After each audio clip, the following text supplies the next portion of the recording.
માત્ર માળખાકીય સુવિધાઓ ઉભા કરવાથી તમે એમ કહીએ કે માળખાકીય સુવિધા સ્ટેડિયમ ઉભા કરી દીધા, પણ એ સ્ટેડિયમ કેટલા મહિના પછી ત્યાં ધૂળ ખાતી હશે એ ખબર નથી. ખોખરામાં સ્ટેડિયમ છે, ખોખરામાં સ્ટેડિયમ આપણું સરકારે બાંધેલું છે, એની સ્થિતિ એ ખરાબ છે.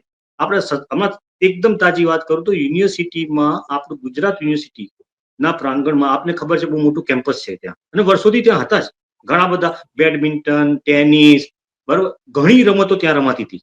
પેલા ખુલ્લામાં રમાતી હતી, પછી આ લોકો માળખાકીય સુવિધા ઉભી કરી. કરોડોના ખર્ચે ઉભી કરેલી સુવિધાઓની આપ કદાચ ત્યાં જઈને જાતે જઈને જોઈ તો જુઓ કે ત્યાં શું સ્થિતિ છે. ખેલાડીઓ પહેલા જે ખુલ્લા મેદાન હતા, સિન્ડર ટ્રેક હતો, તેની પર રનિંગ કરી લેતા હતા, બરોબર. હવે ત્યાં કોઈ સામાન્ય જનતાને ઘૂસવા માટે તો સૌથી પહેલા બાઉન્સર કે સિક્યુરિટી વાળો એને પાર કરવો પડે, પેલો અંદર જ નથી ઘૂસવા દેતો. એ કોના માટે બનાયા છે? સામાન્ય જન તો એનો ઉપયોગ કરી શકતો જ નથી. કે સામાન્ય ખેલાડી, ચલો આપણે માનીએ કે ભાઈ લોકો આવીને ત્યાં ભાઈ ગંદકી કરે છે કે ભાઈ નુકસાન કરે છે, તો એવા લોકોને રોકો. પણ જે ખરેખર જેન્યુન છે, કે જે ખરેખર ખેલાડી છે, કે જે લોકો રમત માટે કંઈક કરવા માંગે છે, એ લોકોને તો આવી જગ્યાએ પ્રવેશ આપવું જોઈએ ને. આપણે વીર સાવરકર સ્ટેડિયમ બનાવ્યું.